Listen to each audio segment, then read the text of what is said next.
Hello, Philadelphia.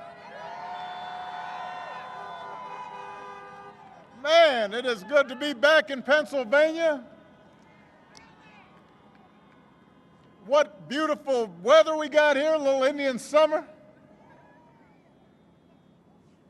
You know, I know the president spent some time in Erie last night, and apparently he complained about having to travel here.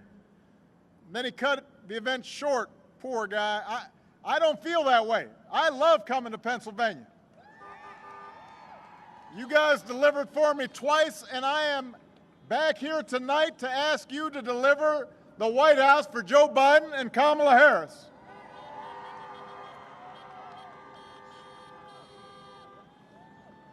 I want to thank Mr. Philadelphia, Charlie Mack, his daughter, India Marie. What an outstanding young lady she was. Those of you who are fathers and have daughters, you know how that feels when you see your daughters just shining. I know a little bit about that. And it was great to see Representatives Brendan Boyle, Mary Gay Scanlon, Governor Tom Wolf, Attorney General Josh Shapiro, Mayor Jim Kenney. Philadelphia, we got 13 days. That's our lucky number right here. 13 days until the most important election of our lifetimes. And you don't have to wait for November 3rd to cast your ballot. You've got two ways to vote right now. Number one, you can vote early in person through next Tuesday. How many people, anybody here voted early already?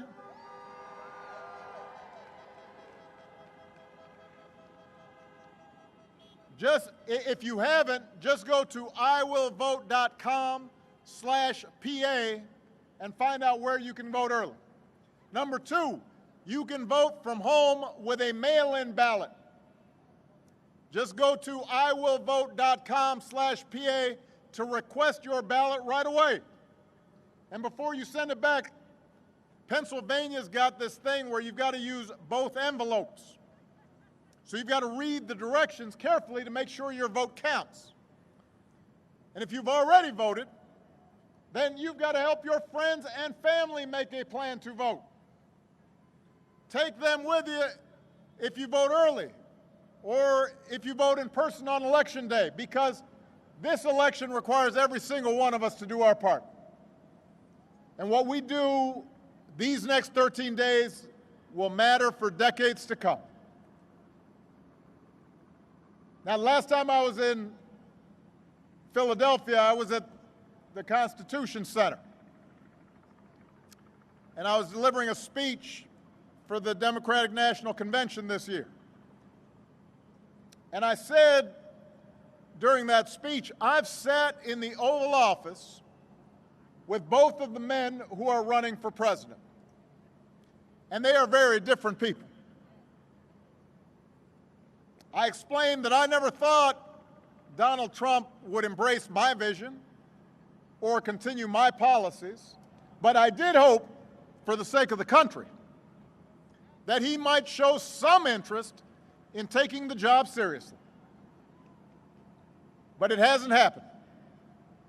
He hasn't shown any interest in doing the work or helping anybody but himself and his friends or treating the presidency like a reality show that he can use to get attention.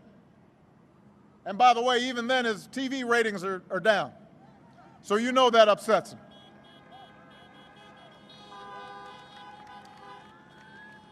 But the thing is, this is not a reality show, this is reality. And the rest of us have had to live with the consequences of him proving himself incapable of taking the job seriously. At least 220,000 Americans have died. More than 100,000 small businesses have closed. Millions of jobs are gone. Our proud reputation around the world is in tatters. Presidents up for re-election usually ask, if the country is better off than it was 4 years ago? Well, I'll tell you one thing. 4 years ago, you'd be tailgating here at the link instead of watching a speech from your cars.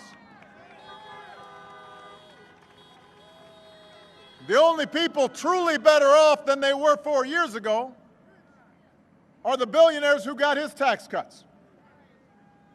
Right now, as we speak, Trump won't even extend relief to the millions of families who are having trouble paying the rent or putting food on the table because of this pandemic.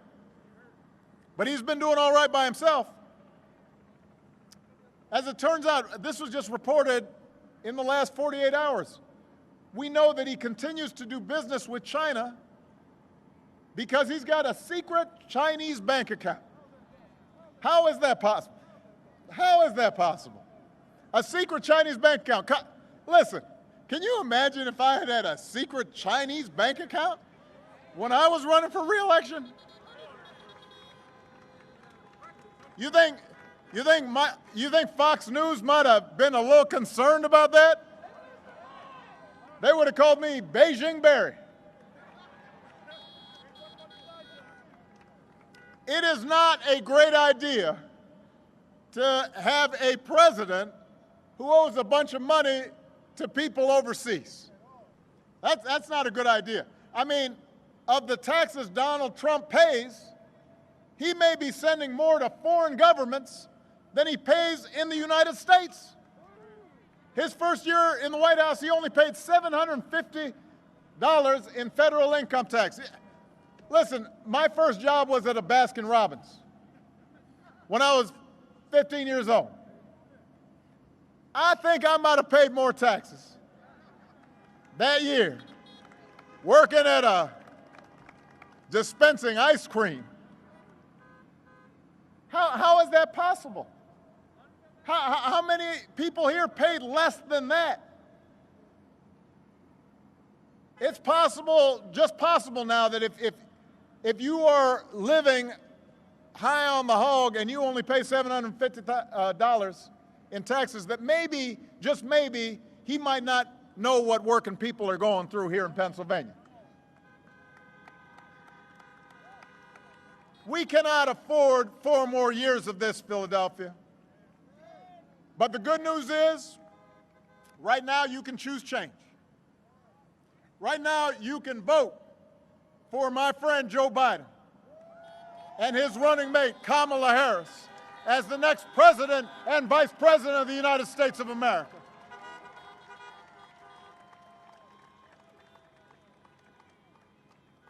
Now, Joe's no stranger to here. He's a native son, scrappy kid from Scranton. You know him, and you know he knows you. But let me tell you how I came to know him and how I came to love him. 12 years ago, when I chose Joe Biden as vice president, as my vice presidential running mate, I didn't know Joe all that well. We had served in the Senate together, but we weren't super close. He and I came from different places. We came from different generations. But I came to admire Joe as a man who has learned early on to treat everybody he meets with dignity and respect, living by the words his parents taught him. No one's better than you, Joe, but you're better than nobody. And that empathy, that decency, that belief that everybody counts, that's who Joe is. That's who he'll be. And I can tell you the presidency doesn't change who you are, it reveals who you are. And Joe has shown himself to be a friend of working people.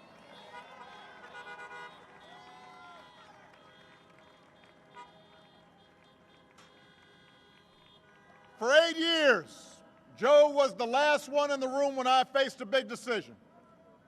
He made me a better president, and he's got the character and experience to make us a better country. And he and Kamala are going to be in the fight, not for themselves, but for every single one of us. Look, I get that this president wants full credit for the economy he inherited and zero blame for the pandemic that he ignored. But you know what? The job doesn't work that way. Tweeting at the television doesn't fix things. Making stuff up doesn't make people's lives better. You've got to have a plan. You've got to put in the work. And along with the experience to get things done, Joe Biden has concrete plans and policies that will turn our vision of a better, fairer, stronger country into a reality. We literally left this White House a pandemic playbook that would have shown them how to respond before the virus reached our shores. They probably used it to, I don't know, prop up a wobbly table somewhere. We don't know where that playbook went. 8 months into this pandemic, cases are rising again across this country. Donald Trump isn't suddenly going to protect all of us. He can't even take the basic steps to protect himself.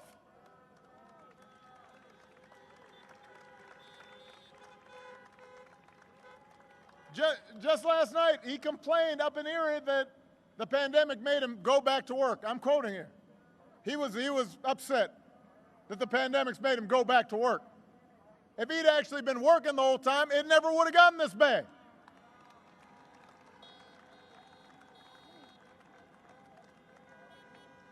So look, here's the truth. I want to be honest here. This pandemic would have been challenging for any president. But this idea that somehow this White House has done anything but completely screw this up is just not true. I'll give you a very specific example. Korea identified its first case at the same time that the United States did. At the same time. Their per capita death toll is just 1.3% of what ours is. In Canada, it's just 39% of what ours is. Other countries are still struggling with the pandemic, but they're not doing as bad as we are because they've got a government that's actually been paying attention. And that means lives lost, and that means an economy that doesn't work. And just yesterday, when asked if he'd do anything differently, Trump said, "Not much." Really? Not much? Nothing you can think of that could have helped some people keep their loved ones alive? So Joe's not going to screw up testing.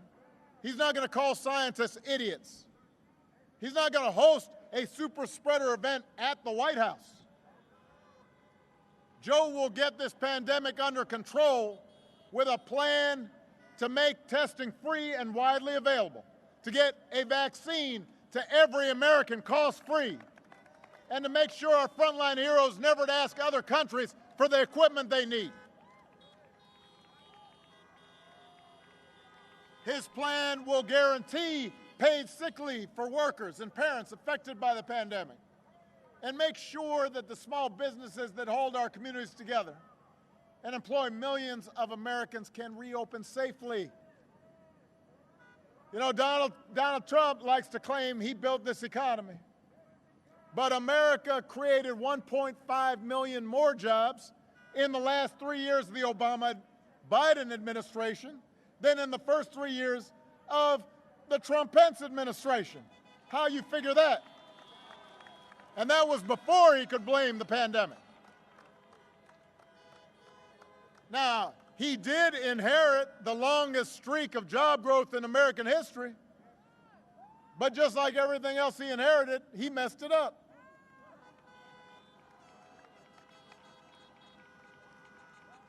The economic damage he inflicted by botching the pandemic response means he will be the first president since Herbert Hoover to actually lose jobs. Joe's got a plan to create 10 million good, clean energy jobs as part of a historic $2 trillion investment to fight climate change, to secure environmental justice. And he'll pay for it by rolling back that tax cut for billionaires. And Joe sees this moment not just as a chance to get back to where we were, but to finally make long overdue changes so that our economy actually makes life a little easier for everybody. The waitress trying to raise her kid on her own. The student trying to figure out how to pay for next semester's classes. The shift worker who's always on the edge of getting laid off. The cancer survivor who's worried about her pre-existing conditions protections being taken away. Let me tell you something, Pennsylvania. This I know to be true. Joe and Kamala will protect your health care and expand Medicare and make insurance more affordable for everybody.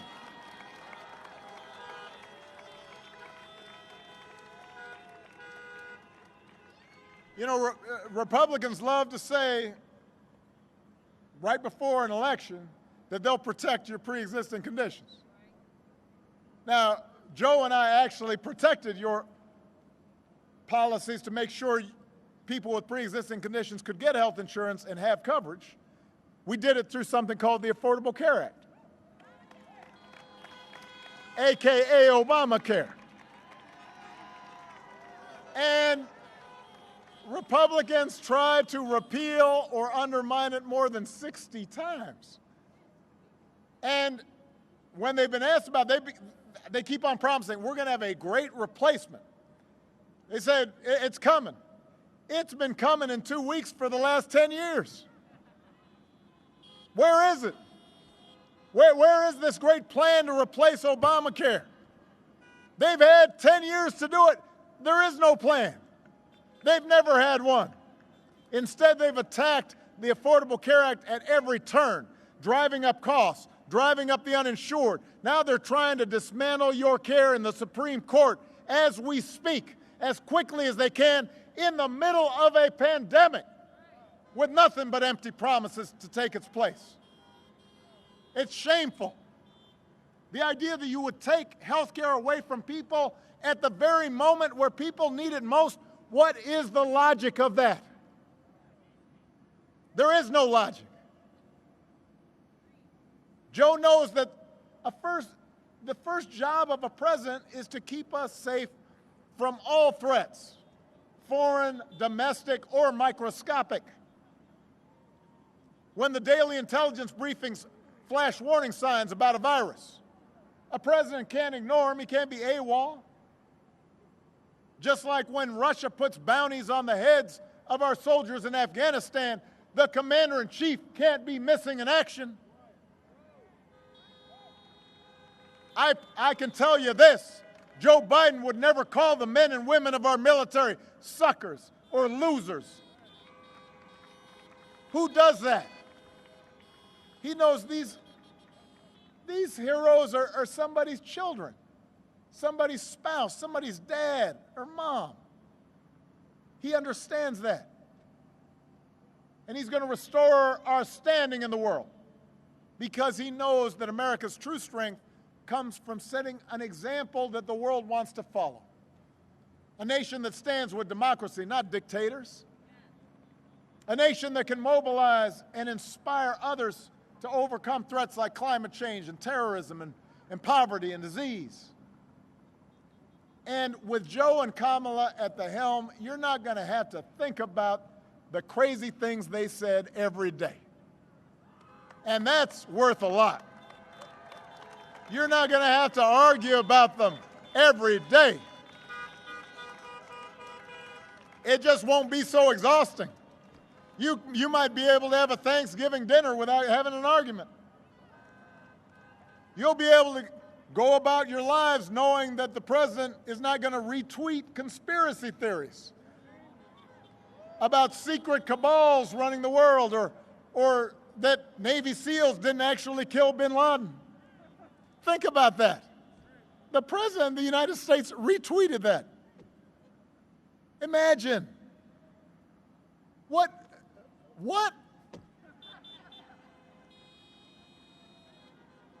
We're not going to have a president that goes out of his way to insult anybody who doesn't support him or threaten them with jail. That's not normal presidential behavior.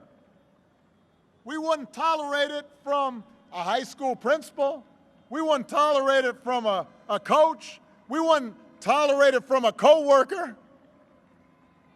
We wouldn't tolerate it in our own family, except for maybe crazy uncle somewhere, you know. Yeah, he's I mean, why would we expect and accept this from the President of the United States? And why are folks making excuses for that? Oh, well, that's just him. No. There are consequences to these actions. They embolden other people to be cruel and divisive and racist. And it frays the fabric of our society. And it affects how our children see things. And it affects the ways that our families get along. It affects how the world looks at America. That behavior matters. Character matters.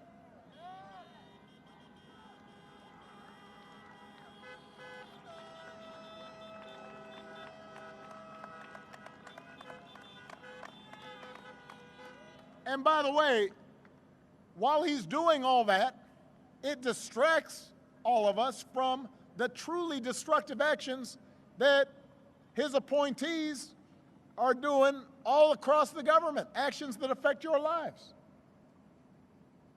You know, the Environmental Protection Agency that's supposed to protect our air and our water is right now run by an energy lobbyist that gives polluters free rein to dump unlimited poison into our air and water. The Labor Department, that's supposed to protect workers and their rights. Right now, it's run by a corporate lobbyist who's declared war on workers. Guts protections to keep essential folks safe during a pandemic. Makes it easier for big corporations to shortchange them on their wages. The Interior Department, that's supposed to protect our public lands and wild spaces, our wildlife and our wilderness. And right now that's run by an oil lobbyist who's determined to sell them to the highest bidder. You've got the Education Department that's supposed to give every kid a chance, and that's run by a billionaire who guts rules designed to protect students from getting ripped off by for-profit colleges and stiff-arm students looking for loan relief in the middle of an economic collapse. I mean, the person who runs Medicaid right now is doing their best to kick people off of Medicaid instead of sign them up for Medicaid. Come on. When Joe and Kamala are in charge, they're not going to surround themselves with hacks and lobbyists, but they're going to appoint qualified public servants who actually care about looking out for you, for your job, for your family, for your health, for your security, for your planet. And that, more than anything, is what separates them from their opponents. They actually care about every American, including the ones that don't agree with them. And they're going to fight for you every day. They care about you, and they care about this democracy. They believe in a democracy. The right to vote is sacred, and that we shouldn't be making people wait in line for 10 hours to cast their ballot. We should be making it easier for everybody to vote.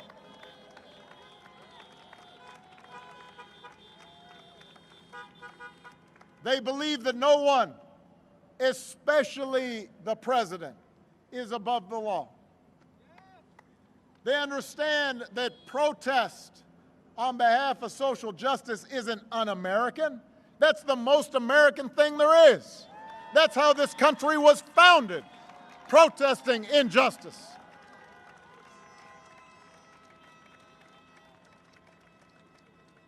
They understand we don't threaten our political opponents, threatening to throw them in jail just because we disagree with them. They understand that our ability to work together to solve big problems like a pandemic depends more than on just photo ops. It depends on actually learning the facts and following the science and not just making stuff up whenever it's convenient.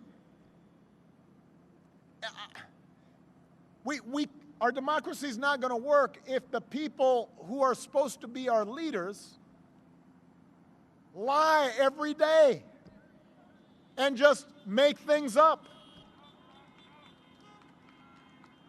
I mean, and we've just become numb to it. We just become immune to it. Every single day, fact checkers can't keep up.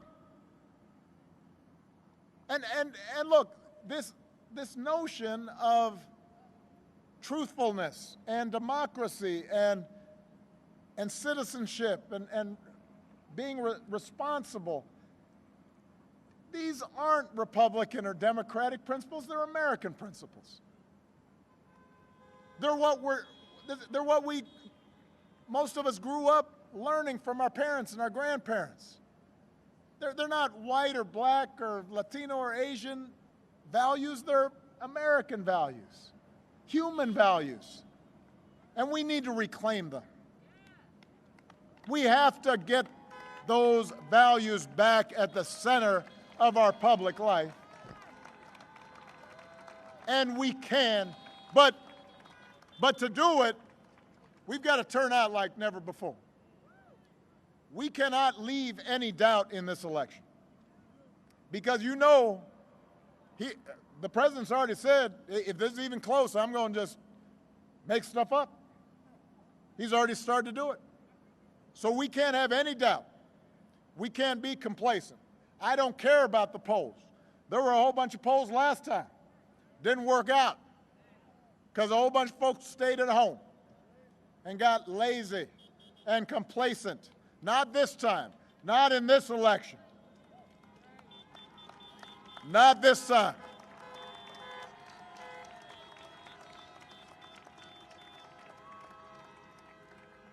Listen.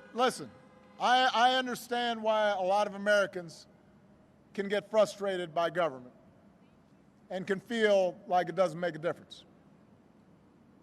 Even supporters of mine, during my 8 years, there were times where stuff we wanted to get done didn't get done, and people said, well, you know, gosh, if Obama didn't get it done, then, you know, maybe it's just not going to happen.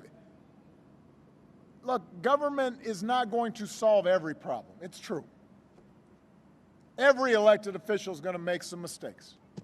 This is a big, complicated country, and the system's designed so that change happens slowly. It doesn't happen overnight.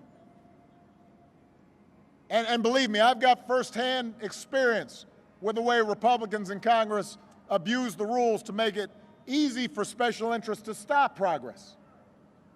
But we can make things better. And we sure shouldn't be making things worse. A president by himself can't solve every challenge in a global economy.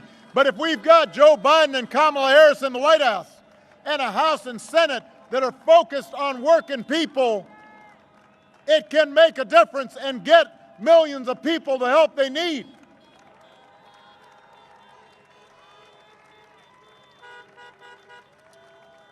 A president by himself can't eliminate all racial bias in our criminal justice system, but if we've got district attorneys and state's attorneys and sheriffs and police chiefs focused on equality and justice, it can make things better.